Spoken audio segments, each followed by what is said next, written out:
నమస్తే, దిశ గాయత్రికి స్వాగతం. శ్రావణ మాసంలో వచ్చే మరో పండుగ కృష్ణాష్టమి. అయితే కృష్ణాష్టమి ఏ విధంగా జరుపుకోవాలి, పూజ ఏ విధంగా చేయాలి, కృష్ణాష్టమి జరుపుకోవడానికి పూర్వ కథ ఏమైనా ఉందా, ఇలాంటి వివరాలని మనకు తెలియజేయడానికి మనతో ఉన్నారు శివశాస్త్రి పంతులు గారు. నమస్కారం పంతులు గారు. ఓం శ్రీ గురుభ్యో నమః. అరహ ఓం. అనురాగానందయుక్తాయ శవాస్యల్యమూర్తయే చంద్రశేఖర శివాచార్యం సద్గురుం ప్రణమామ్యహం. రామాయ రామభద్రాయ రామచంద్రాయ వేదసే రఘునాథాయ నాథాయ సీతాయాం పతయే నమః. చెప్పండి. కృష్ణాష్టమి రోజు మనం పఠించాల్సిన స్పెషల్గా మంత్రం ఏమన్నా ఉంటుందా? కృష్ణుడికి సంబంధించిన మంత్రం అనేదమ్మా మనకు ముఖ్యంగా అందరం కూడా ఇప్పుడు మనకు ఎక్కడ పోయినా వినపడే మంత్రం ఒకటే ఉంటుంది. ఏమిటంటే హరే కృష్ణ కృష్ణ కృష్ణ హరే హరే, హరే రామ రామ రామ హరే హరే.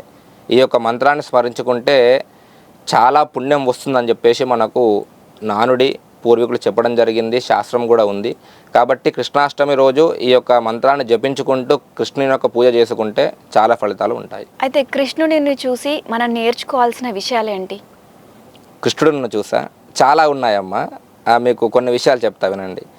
కృష్ణుడు అనేవాడు పుట్టడమే కష్టాల్లో పుట్టాడు. కష్టాలు ఎలా పుట్టాడంటే పుట్టడమే ఒక చెరసాలలో కూడా పుట్టాడు. పుట్టిన తర్వాత తను చిన్నప్పటి నుంచి కూడా తను పెద్ద అయ్యే వరకు కూడా తన యొక్క మేనమామ తనని సంహరించడానికి వివిధ రకాల ప్రయత్నాలు చేశాడు. అన్ని రకాల ప్రయత్నాలు చేసినా కానీ తన యొక్క ముఖం పైన చిరునవ్వు అనేది ఎప్పుడు చెరగలేదు. తన మామ ఎంతమంది రాక్షసులను పంపించినా వాళ్ళని సంహరించారు. ఇప్పుడు మనమే ఉదాహరణ చెప్తాం. మనం బయటికి పోతే ఈవిడ కోవిడ్ టైంలోనే 2019లో కోవిడ్ టైంలో బయటికి పోతే కోవిడ్ వస్తుందని చెప్పేసి ఇంట్లోనే కూర్చున్నాం, బయటికి పోకుండా ఎంతో ఇబ్బంది పడ్డాం.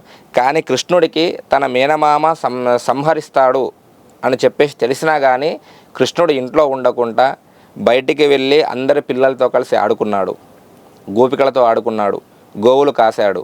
అంటే తనకు తెలుసు ఈ కష్టం ఉంటుందని తెలిసినప్పటికీ కూడా ఎంత కష్టం వచ్చినా ఎంత బాధ వచ్చినా కానీ ముఖం పైన చిరునవ్వు తీయలేడు, తన యొక్క కర్తవ్యాన్ని తను మర్చిపోలేడు.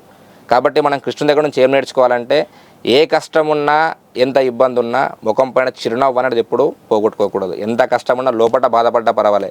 అంటే ఇంకా కృష్ణుడు అదే అంటాడు, ఏంటంటే ఎంత కర్మ ఉన్నా ఎంత కష్టం వచ్చినా కానీ మన కష్టం మనలో పడినే ఉండాలి.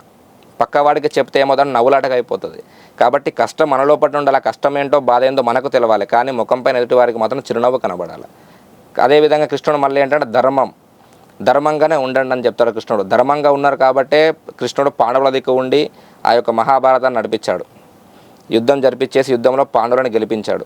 కాబట్టి ఎప్పుడైనా కృష్ణుడు మనం ఏం నేర్చుకోవాలంటే సత్యం, ధర్మం, ఎంత కష్టం వచ్చినా కానీ ఎవరికి లొంగకూడదు, చిరునవ్వుతో ముందుకు వెళ్ళాలి.